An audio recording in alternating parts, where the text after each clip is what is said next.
بسم الله الرحمن الرحيم وفي الأرض آيات للموقنين وفي أنفسكم أفلا تبصرون.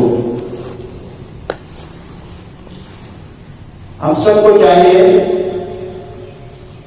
کہ ہم ایک عظیم عبادت کا اہتمام کریں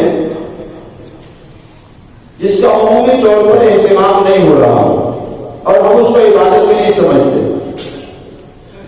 نماز، روزہ، حج، زکوٰۃ کو تو عبادت سمجھتے ہیں، لیکن ایک عبادت ایسی ہے کہ اکثر علماء اور اکثر اہل دین اس عبادت کو عبادت نہیں سمجھتے. اور وہ عبادت کیا ہے؟ وہ ہے تفکر کی عبادت. آج تفکر کی عبادت عمومی طور پر چھوٹ گئی ہے. حدیث میں حضور صلی اللہ علیہ وسلم کا ارشاد گرامی ہے، قال رسول اللہ صلی اللہ علیہ وسلم تفکر ساعۃ خیر من عبادت سنۃ. کہ ایک گھڑی اللہ تعالیٰ کی قدرتوں، اللہ تعالیٰ کی عظمتوں، اللہ تعالیٰ کی شان، اللہ کی کبریائی پر غور کرنا یہ ایک سال کی عبادت سے زیادہ افضل ہے. اللہ تعالیٰ کی عظمت دل میں تب آتی ہے جب انسان تفکر کی عبادت کا اہتمام کرتا ہے. آج اللہ تعالیٰ کا وہ مانتے تو ہیں لیکن اللہ کے حکم نہیں مانتے اور اس میں مشکل محسوس کرتے ہیں. اس کی وجہ کیا ہے کہ ہم اللہ تعالیٰ کی ذات، اللہ تعالیٰ کی عظمتوں اور اللہ تعالیٰ کی شان پر غور نہیں کرتے. عبادت جو ہے تفکر کی عبادت کا اہتمام نہیں کرتے. اس لیے کتنے لوگ ملحد ہوتے جا رہے ہیں. الہام پوری دنیا میں پھیل رہا ہے مسلمانوں کہ تفکر کی عبادت کا اہتمام مدارس میں بھی نہیں. جہاں آیات تفکر آئیں گی اس پر اساتذہ خاص کوئی بحث نہیں کرے. جہاں کوئی فقہ کی دیگر مباحث آئیں گے، نماز، روزہ، حج، زکوٰۃ کے اختلافی مسائل، لمبی بحثیں آئیں گی. لیکن جہاں تفکر کا بیان آئے گا اور سب سے زیادہ قرآن میں جس چیز کا بیان ہے وہ تفکر کا بیان ہے. تفکر کے معنی سوچنا، اللہ تعالیٰ کی عظمتوں، اللہ تعالیٰ کی شان، اللہ کی کبریائی، اللہ کی قدرتوں پر اس سے ایمان بڑھتا ہے. حضور صلی اللہ علیہ وسلم ایک طویل عرصہ تفکر کی عبادت کرتے تھے، اس لیے ایمان بنا. غار حرا میں کیا عبادت ہوتی تھی؟ تفکر کی عبادت. الحمدللہ یہ سعادت مجھے بھی نصیب ہوئی، جیلوں میں بھی اور دیگر مراحل میں بھی. اس سے ایمان بنا، اللہ تعالیٰ کی عظمت کا یقین دل میں بیٹھا کہ اللہ تعالیٰ بڑے عظیم ہے.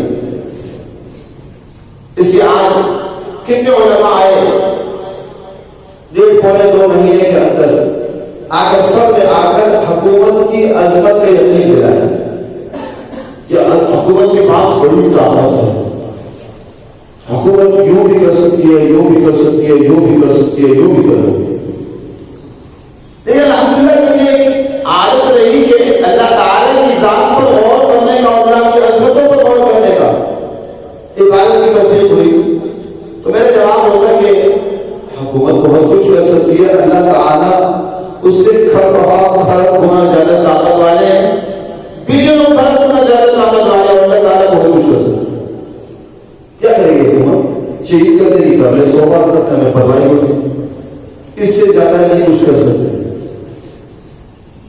حضرت عبداللہ بن حذافہ صحابی کا میں نے واقعہ جب سنا تھا، جب ان کو ایک ظالم بادشاہ نے ان کے ساتھی کو دے کر ڈالا جس میں وہ جل گئے اور وہاں سے کرنے کی آواز آتی رہی، ان کی آنکھوں میں آنسو آئے.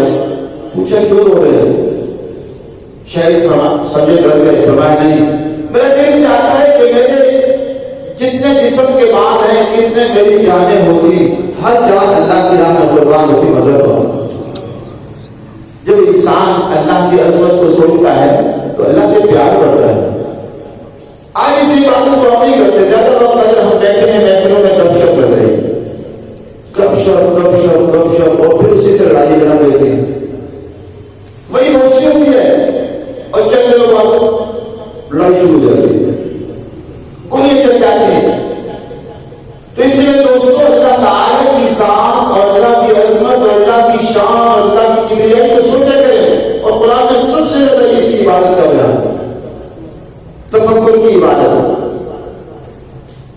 امام احمد بن حنبل سے کسی نے پوچھا کہ اللہ تعالیٰ کی وجود قدرت اور عظمت کی دلیل کیا ہے آپ کے پاس؟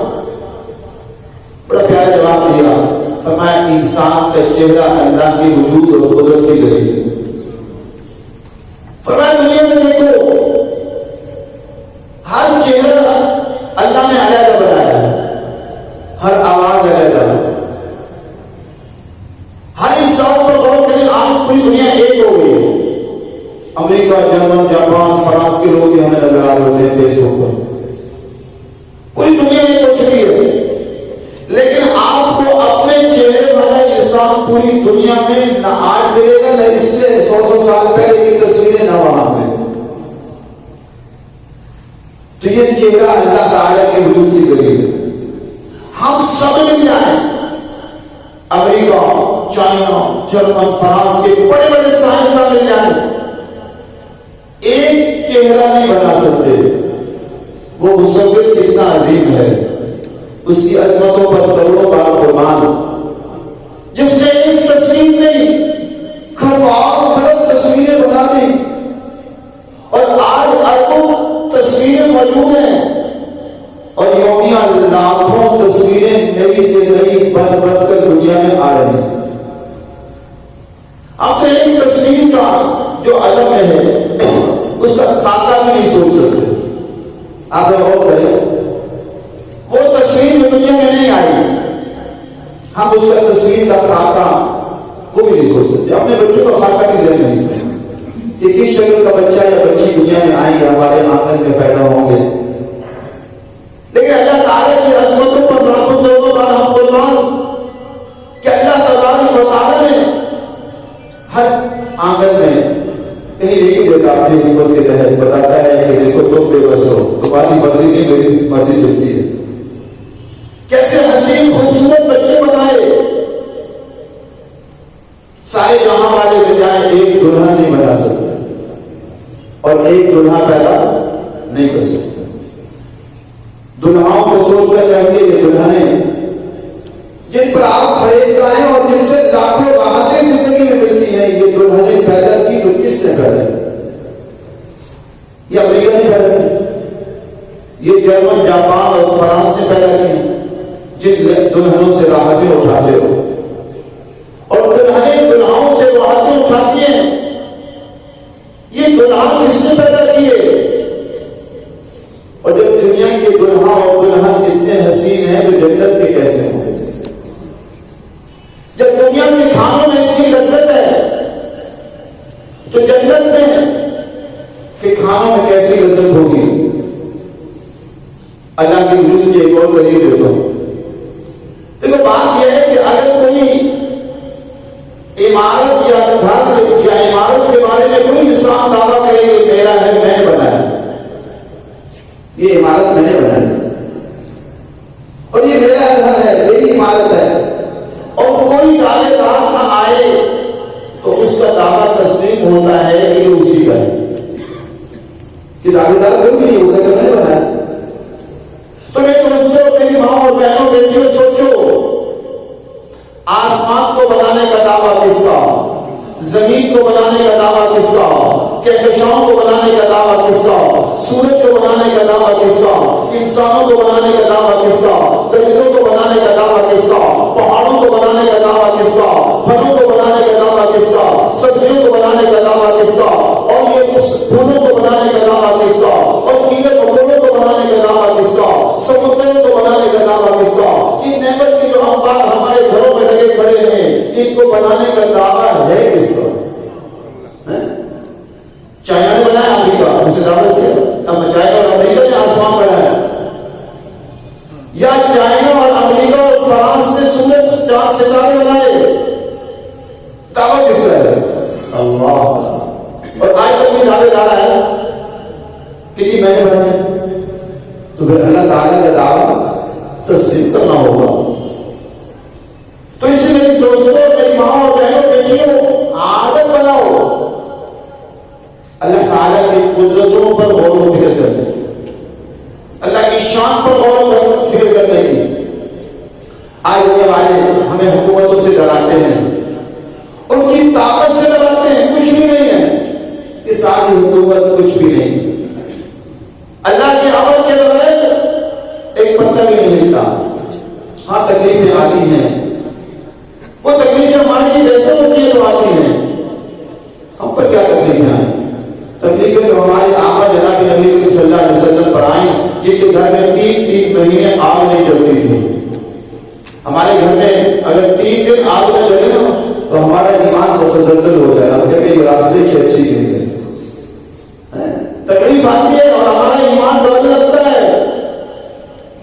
آپ صلی اللہ علیہ وسلم دعوت دے رہے ہیں, آپ کے چہرے پر نعوذ باللہ تھوکا جا رہا ہے, مٹی ڈالی جا رہی ہے, آپ کو گالی دی جا رہی ہیں, طائف کے میدان میں پتھر مارے جا رہے ہیں. اے علماء دین, ہم آج چاہتے ہیں کہ ہم دین کی محنت تو کریں لیکن میٹھے میٹھے انداز ہم پر پھول نچھاور کیے جائیں. یہ اتنے من پھول کی پتیاں نچھاور کی ہیں, بہت سا بات پھول کی پتیاں نچھاور کی جائیں گی. یہ محمد عربی صلی اللہ علیہ وسلم والا منہج اور راستہ نہیں ہے. حیات الصحابہ حضرت مولانا یوسف قادری رحمۃ اللہ علیہ کی اٹھا کر دیکھو, مطالعہ کرو کہ محمد عربی صلی اللہ علیہ وسلم اور صحابہ کرام نے اس راستے میں کتنی تکلیفیں برداشت کی, کتنے دکھ برداشت کیے, کتنا بھوک برداشت کیا, کتنی قربانیاں اس راستے میں دی. مولانا فضل الرحمان صاحب سے میں اجتماع سے التجا کروں گا. وہ جو کہتے ہیں کہ میں نے امت کو یہ راستہ بتایا کہ ہم نے پرامن جدت جہد کرنی ہے. اب بتائیں نا ہندوستان والوں کو کہ پرامن جدت جہد سے ہندوستان کا ظلم کیسے ختم ہوگا؟ بتا دیں. آپ کہتے ہیں ہم نے بڑی محنت کی ہے. مجھے افسوس اور دکھ ہے کہ آپ نے مرزا قادیانی نے جو کام کیا کہ لوگوں کو جہاد سے دور کیا, آپ نے نادانستہ طور نیت آپ کی نہیں ہوگی لیکن آپ نے امت کو جہاد سے دور کیا, جہاد سے دور کیا. لیکن وہ جہاد جو دین کے لیے جہاد ہو, مظلوم کے لیے جہاد ہو, اس سے دور کیا ہے. لیکن اگر اپنی ذات کے لیے ہو تو آج بھی سب کہتے لڑنا مرنا چاہیے. آج امت کا ایک بڑا طبقہ اپنی ذات کو کچھ کہہ دو, لڑنے مرنے کو تیار ہے کہ نہیں یہ کہا گیا, مجھے یہ لفظ کہے کہ میری عزت پہ کمی آئے. لیکن اللہ رسول کو کچھ کہہ دو کہتے نہیں ہم پر عمل ہو. ایسا وقت بھی آیا 3 سال قبل جب نعوذ باللہ ہمارے پاس تصویریں موجود ہیں, ہم تصویریں چلا نہیں سکتے, وہ پروگرام موجود ہیں. نعوذ باللہ اللہ تعالیٰ کو گالیاں دی جا رہی. حضور صلی اللہ علیہ وسلم صحابہ اکرام کو گالیاں, حضور صلی اللہ علیہ وسلم کے کارکن, اللہ تعالیٰ کے کارکن, نعوذ باللہ نعوذ باللہ. میں نے علماء امت سے پورے پاکستان میں آواز لگائی کہ جواب دو. نہیں بات یہ ایجنسیاں چلا رہی ہیں, اگر ہم کچھ کریں گے ایجنسی والے پکڑ لیں گے, ہمیں پکڑنے کے لیے سب کچھ ہوگا. بات یہ ایمان کی کمزوری. اور الحمدللہ اس ذات گرامی کا 1000 بار احسان اور عنایت کہ ان کا پیچھا کیا. پاکستان سے بھی وہ لوگ بھاگے اور پوری دنیا میں انہوں نے اپنے پیش بند کر دیے. تھوڑی سی ہمت اور جرأت کرنی پڑتی ہے, پیار دکھانا پڑتا ہے. اپنی ذات کے لیے لڑنے والے آج بہت ہیں لیکن دین کے لیے لڑنے والوں کی تعداد کم ہو گئی ہے. آؤ اللہ کے دین کے لیے لڑنا سیکھو, اللہ تعالیٰ کی عظمت اور شان کے لیے لڑنا سیکھو, اور اللہ تبارک و تعالیٰ کے دین قرآن و سنت کے نفاذ کے لیے لڑنا سیکھو. اسلام ہمیں یہ سکھاتا ہے, حضور صلی اللہ علیہ وسلم اور صحابہ کرام کی تعلیمات ہمیں یہ سکھاتی ہیں. اللہ تبارک و تعالیٰ ہمیں دین کی سمجھ نصیب فرمائے, ہمت, جرأت اور غیرت نصیب فرمائے. وآخر دعوانا الحمدللہ.